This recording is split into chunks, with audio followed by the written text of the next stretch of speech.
for your half-hour headlines on this Tuesday. 6 tickets Yes. have been punched to the 2020 NCAA tournament. 5 more berths will be clinched today for them right here on the ESPN Family Network. It's happening, Tony. We can't stop it now. First, the best record in the NBA is taking on water. The Bucks have now dropped 3 in a row after not losing 2 straight for the first 4.5 months of this season. Milwaukee playing the Nuggets and doing so without its top 6 scorers out to a variety of injuries. Giannis missing his 2nd straight with a knee sprain.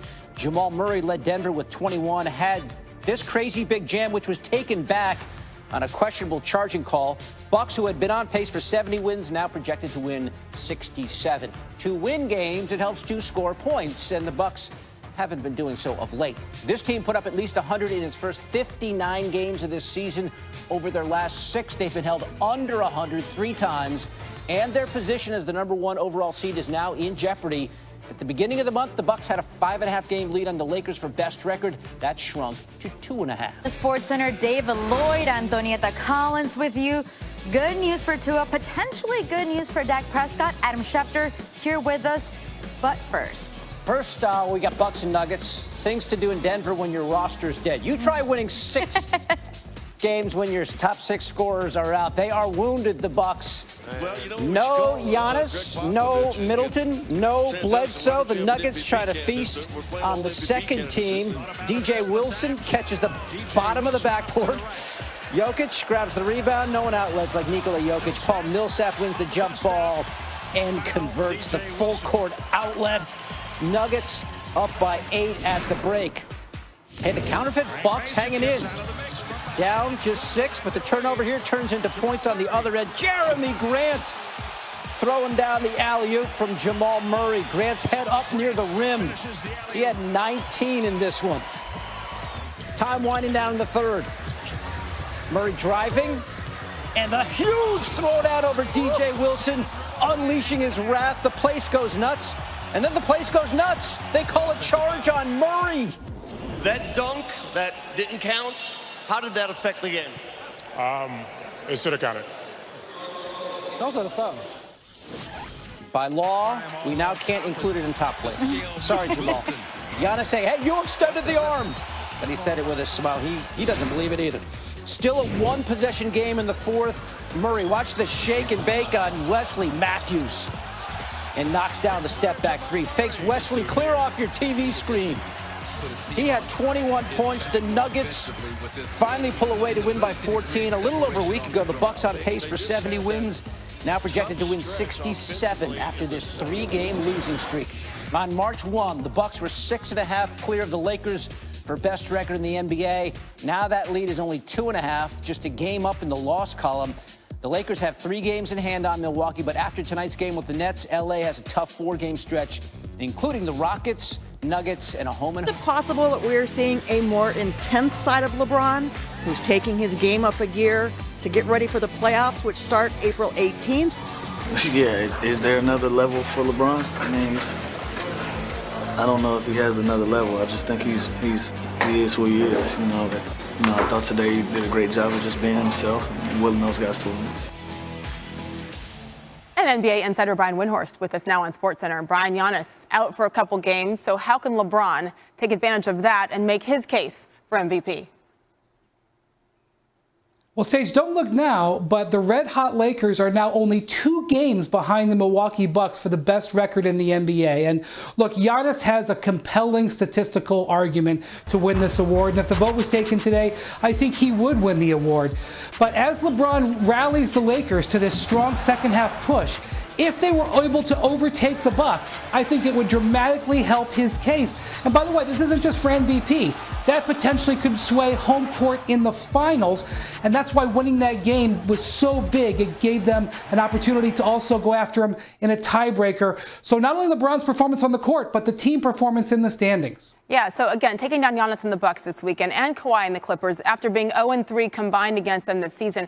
Brian, it seems like they're hitting their stride at the perfect time. How would you describe their mentality right now?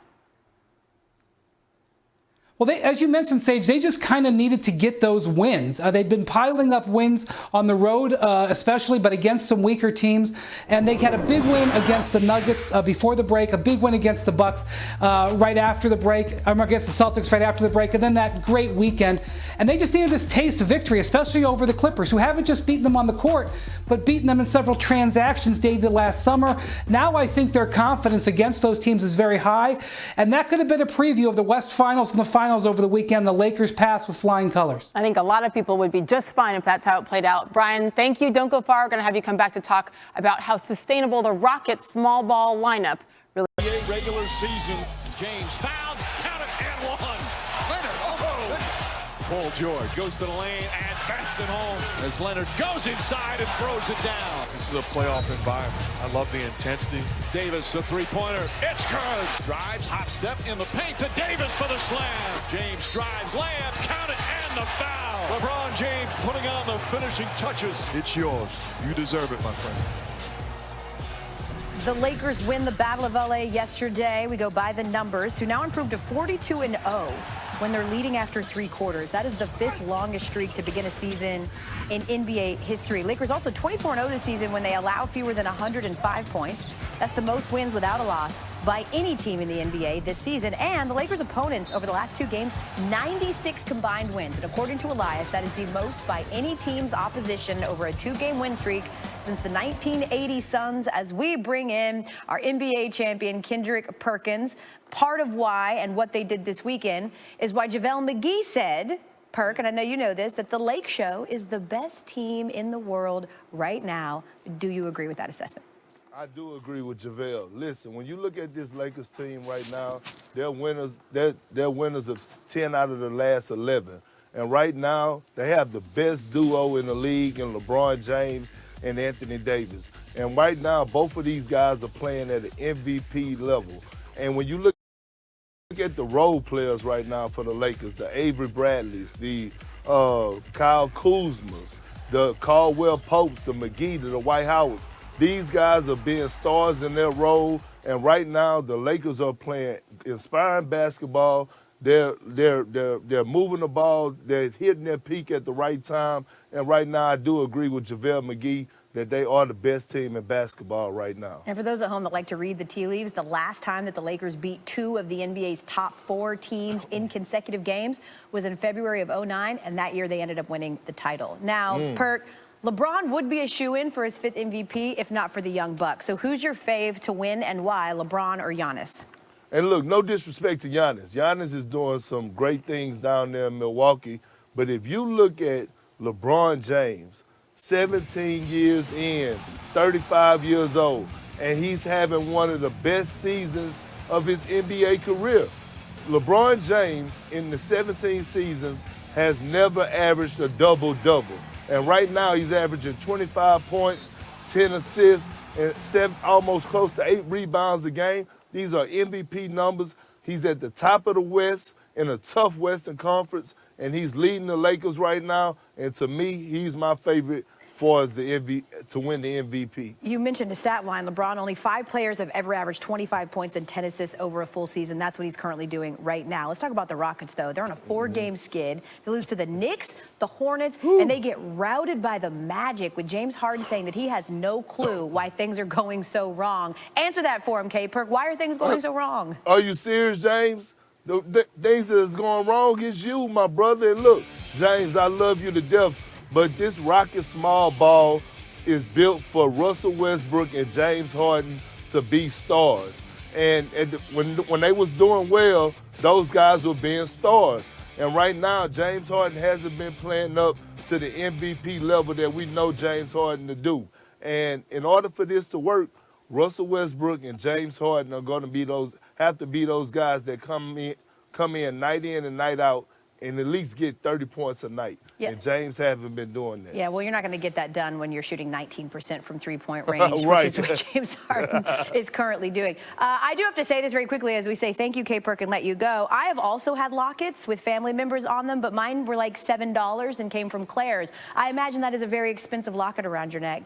Yeah, hey, look, Hey, I like to keep my family real close to me, though. I love it. And just give them a little frosting around the picture as well. Kendrick, a little ice. A little ice, just a little dab. Kendrick Perk is joining us here. Talk a little NBA action. Thanks, Kate is coming. I used to love playing that game, What If. Me too. All right, Still do. The Battle for LA Part 3. Staples Center roommates Kawhi.